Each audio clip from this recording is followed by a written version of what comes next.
Essa era a questão. Como corrigir um exercício de redação? Com gabarito? Impossível. Não há gabarito para prova discursiva. O que há são sugestões de resposta. Então, os alunos vinham para mim com aquele ponto de interrogação na testa e o livro todo feito, realizado. Como corrigir? Esse questionamento chegou à seguinte ideia com a professora Maria Emília Barcelos, que inclusive é minha professora na UERJ. Ela, durante muitos anos, durante 25 anos, ela trabalhou na UFRJ e hoje ela é professora convidada na UERJ para mestrado e doutorado. Surgiu a seguinte ideia: vamos fazer um livro de redação com conhecimentos básicos na dissertação argumentativa e uma folha de resposta em que os alunos preencherão os exercícios, responderão aos exercícios.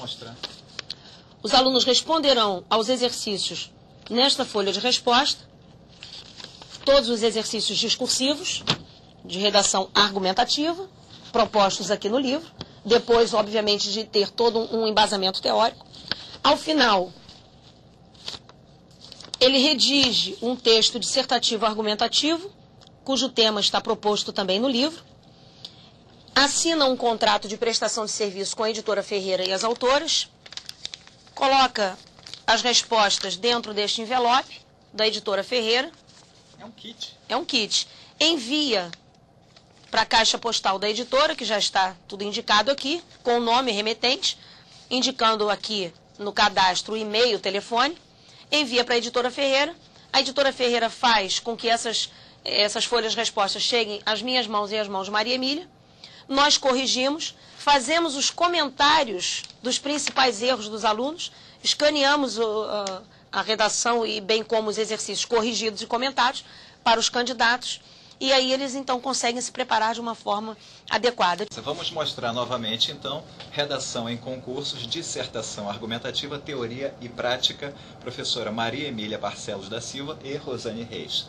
Professora, eu gostaria que a senhora deixasse um comentário final para os candidatos que estão se preparando, que foram bem ou que não foram tão bem assim nessa prova do TRF, mas vem por aí, como o professor Fábio falou, TRT, PGE, enfim, dentre outros concursos. O que a senhora deixa de legado para esses candidatos? Bom, candidatos que estão assistindo, vocês devem priorizar o estudo de texto. A gramática, ela está sempre dentro do texto.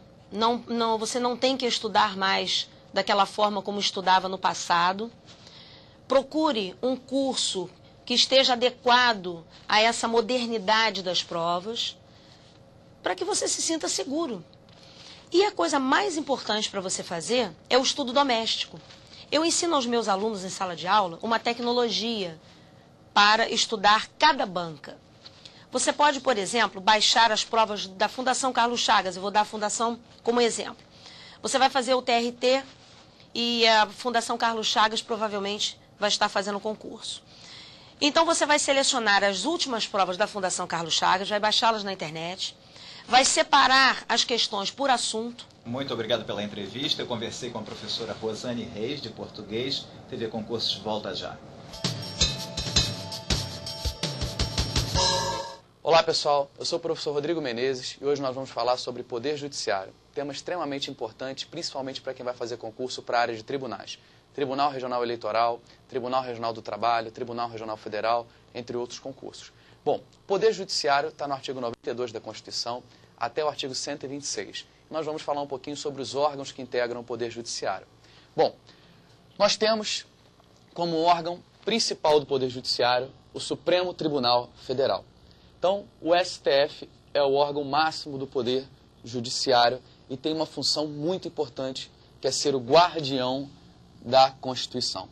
Então, o STF é o guardião da Constituição Federal.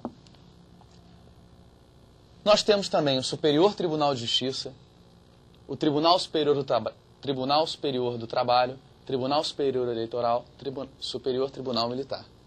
E Tribunal de Justiça, TRFs, TRTs, TRE e tribunais militares, além dos juízes de direito, os juízes federais, os juízes do trabalho, juízes eleitorais e juízes militares. Esses órgãos se estruturam da seguinte maneira. Nós temos como órgãos de primeiro grau ou primeira instância os juízes, que são órgãos singulares. Os juízes são órgãos formados por uma única pessoa. Um único juiz vai apreciar a causa. Normalmente, dessa justiça de primeiro grau, de primeira instância, cabe recurso para o segundo grau. No segundo grau, nós temos órgãos colegiados, órgãos formados por vários membros. Nós temos os TJs, Tribunais de Justiça dos Estados, DF Territórios. Temos os Tribunais Regionais Federais, Tribunais Regionais do Trabalho, Tribunais Regionais Eleitorais e Tribunais Militares.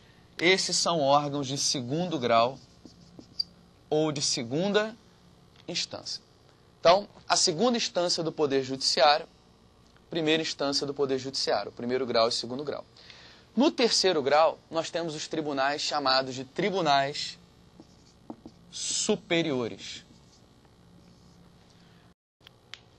O Superior Tribunal de Justiça, que recebe recurso normalmente dos TJs e dos TRFs. Temos os tribunais superiores, o Tribunal Superior do Trabalho, que recebe recurso principalmente dos TRTs, o Tribunal Superior Eleitoral, que recebe recurso principalmente do TRE, e o Superior Tribunal Militar, que recebe recurso dos juízes militares em regra. Por quê? Porque os tribunais militares só funcionam durante guerra. Em tempo de paz eles não funcionam. Então o recurso já vai do juiz militar direto para o Superior Tribunal Militar. E o órgão de quarto grau, de quarta instância, a quem pode, em última instância, chegar a um recurso, é o Supremo Tribunal Federal. Quem que está faltando aí? O Conselho Nacional de Justiça. E por que o Conselho Nacional de Justiça não está dentro dessa estrutura?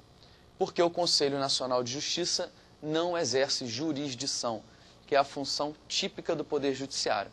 Função típica do Judiciário é julgar, é aplicar a lei ao caso concreto. O Conselho Nacional de Justiça é um órgão que integra o Poder Judiciário, mas a ele cabe o controle da atuação administrativa e financeira do Poder Judiciário. E também o Conselho Nacional de Justiça controla o exercício dos deveres funcionais dos juízes. Então, como ele é um órgão de controle e não de jurisdição, ele não está dentro dessa estrutura do Poder Judiciário. Tem que tomar cuidado em prova, porque muitas questões perguntam quais são os órgãos que integram o Poder Judiciário. Bom, eles trazem muito em prova, por exemplo, o Tribunal Federal de Recursos, nas opções, que é um tribunal que não existe mais no Poder Judiciário. O Tribunal Federal de Recursos foi extinto pela Constituição Federal de 88. Então, fique atento a esse detalhe. E também os tribunais de alçada, que funcionavam junto à Justiça Estadual. Nós temos aqui, na Justiça Estadual, órgãos da Justiça Estadual são esses aqui. Os Tribunais de Justiça dos Estados e os Juízes de Direito. São os únicos órgãos da Justiça Estadual. Funcionava antigamente, junto aos tribunais, paralelo aos tribunais de justiça, os tribunais de alçada civil e criminal, que foram extintos pela Emenda Constitucional número 45. Bom, essa é a estrutura geral do Poder Judiciário, cada órgão tem a sua composição específica e a gente tem que estar se atendo a esses detalhes. Seguinte, o Poder Judiciário também é dividido em Justiça Comum e Justiça Especializada. Justiça Comum, formada pelos tribunais dos estados, do Distrito Federal e dos territórios, e os tribunais federais no sentido estrito. Tribunal Federal no sentido estrito é TRF e os juízes federais, quer dizer, Justiça Federal e Justiça Estadual. Só que a Justiça Federal, ela se divide em Justiça Comum e Justiça Federal Especializada. Justiça Trabalhista, Justiça Eleitoral e Justiça Militar. Todos esses órgãos são federais, com exceção do TJ e dos juízes de direito. Então, em regra, o judiciário é composto por órgãos federais, por órgãos que integram a União.